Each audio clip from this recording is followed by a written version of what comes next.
आज हम जिक्र करेंगे जम्मू कश्मीर में हुए कायराना हमले की, लेकिन पहले ले चलते हैं औरंगज़ेब की तरफ। वो मुगलिया सल्तनत का तानाशाह जिसकी कब्र उखड़ते उखड़ते बची, लेकिन चर्चा आज भी जारी है।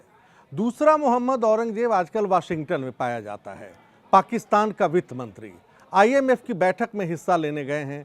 दिवालिया होने का खतरा है। $7 अरब जिन शर्तों पर लोन लिया था उसे पूरा करना है, कोई कसर न रह जाए, इसलिए मदद मांगने गए हैं। आज वर्ल्ड बैंक के चीफ अजय बंगा से भी मिल रहे हैं। ये हाल है पाकिस्तान का।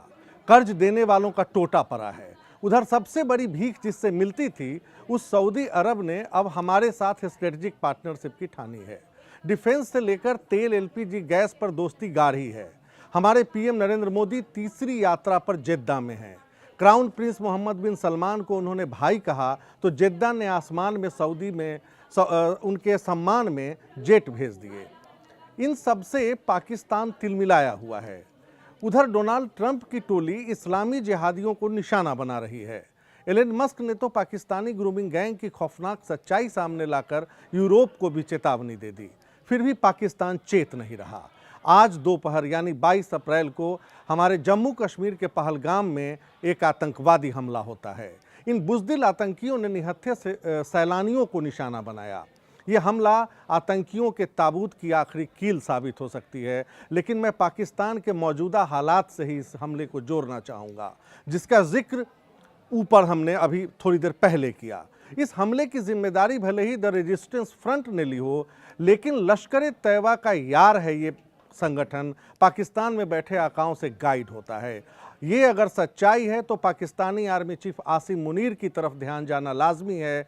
इस बौखलाए आर्मी चीफ ने हाल ही में जो तकरीर दी उससे साफ शक होता है कि उसके इशारों पर ही बुज़दिलों ने ये कायराना हमला किया है।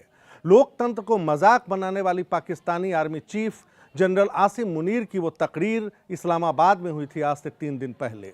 याहिया खान की तरह एक हताश जनरल की ये तकरीर थी। मौका था विदेश में रहने वाले पाकिस्तानियों से बातचीत का। जैसे याहिया खान ने 1971 में कहा था कि ईस्ट पाकिस्तान वाले माइनॉरिटी नहीं है, वो तो बहुसंख्यक हैं, फिर हमसे अलग कैसे हो सकते हैं। और हुआ क्या, ये दोहराने की ज़रूरत नहीं। बांग्लादेश इतिहास बन चुका है। पाकिस्तानियों ने कैसे बांग्लादेशी मुसलमानों पर जुर्म ढाए थे, दोहराने की ज़रूरत नहीं। अब आसिम मुनीर ने भी चीख चीख कर दोहराया। क्या दोहराया? वो कहते हैं आपको पाकिस्तान की कहानी अपने बच्चों को सुनानी है। हम हिंदुओं से अलग है, धर्म अलग है, संस्कृति अलग है, 2 नेशन थ्योरी इसीलिए आई थी। हम इस देश के लिए कुर्बानी देंगे। कलमे की बुनियाद पर ही 2 रियासत बनी, मदीना और पाकिस्तान। वो बहुत क्लियरली सुना रहे थे कि बलूचियों को 1500 इकट्ठे होकर क्या कर लेंगे वो बलूची, और हमसे क्या छीन लेंगे। भारत से डरे हुए मुनीर ने कहा कि 13 लाख की आर्मी से नहीं डरते तो क्या इन आतंकवादियों से डरेंगे। बलूचिस्तान को अपने माथे का झूमर बताते हैं, जो शायद अब धीरे धीरे झुक रहा है। ट्रेन हाईजैकिंग और हाल ही में मारे काटे जा रहे जवानों का दर्द उनकी आवाज़ में था। झूमर झुकने लगा है, लिहाजा वो तिलमिलाए हुए हैं। वो कहते हैं कि कश्मीर हमारी गर्दन की नस है और हम इसे भूलेंगे नहीं। हमने 3 जंग भी लड़े हैं। आपको क्या लगता है पहलगाम हमले की टाइमिंग इस ओर इशारा नहीं करती कि इसके पीछे कौन है? जिन सैलानियों को आतंकियों ने मारा उनसे पहले नाम पूछा गया, यानी बुज़दिल हमलावरों को जनरल मुनीर की तरह हिंदू मुसलमान में फ़र्क कराना आता था। और भी हालिया डेवलपमेंट देख लीजिए। तहव्वुर राना हमारी गिरफ्त में है। मुंबई हमलों की कलई और खुलने वाली है। 26/11 के गुनहगार जनरल आसिम मुनीर के मेहमान बनकर पाकिस्तान में रह रहे हैं। साजिद मीर को किसने भूला, जकीउर रहमान लखवी को किसने भूला। इसके अलावा पाकिस्तानी आर्मी की रोल की कहानी रिवाइंड होनी है। ऐसे में पाकिस्तान घबराया हुआ है। शहबाज शरीफ तो सिर्फ मोहरा हैं। हमारे साथ जिस मुल्क का वजूद सामने आया वो 58 साल आर्मी रूल में रहा है। 2 नेशन थ्योरी फेल हो रही है। इसलिए जनरल मुनीर पाकिस्तानियों को समझाना चाहते हैं कि GDP से तुलना मत करो, अपना शरिया देखो। ये बात अलग है कि मुनीर को घेरना वहीं के लोगों ने शुरू कर दिया। अभी हाल के दिनों में जो मीम्स बने और लोग खा रहे हैं और पहन रहे हैं, कपड़े दिखा रहे हैं कि ये कैसे अलग हैं हम हिंदुओं से।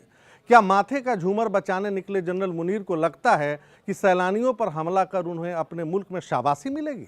पाकिस्तान को बरगलाने वाले इस जनरल को नहीं मालूम कि हमला करने वालों के नाम का बुलेट निकल चुका है। चाहते हैं हम बालाकोट जैसी घटना दोहराएं तो वो दोहराया जाएगा, लेकिन आतंकियों का एजेंडा सफल नहीं होगा। उनके गर्दन की नस टूटने वाली है। आज के लिए इतना ही, फिर मिलेंगे। नमस्कार।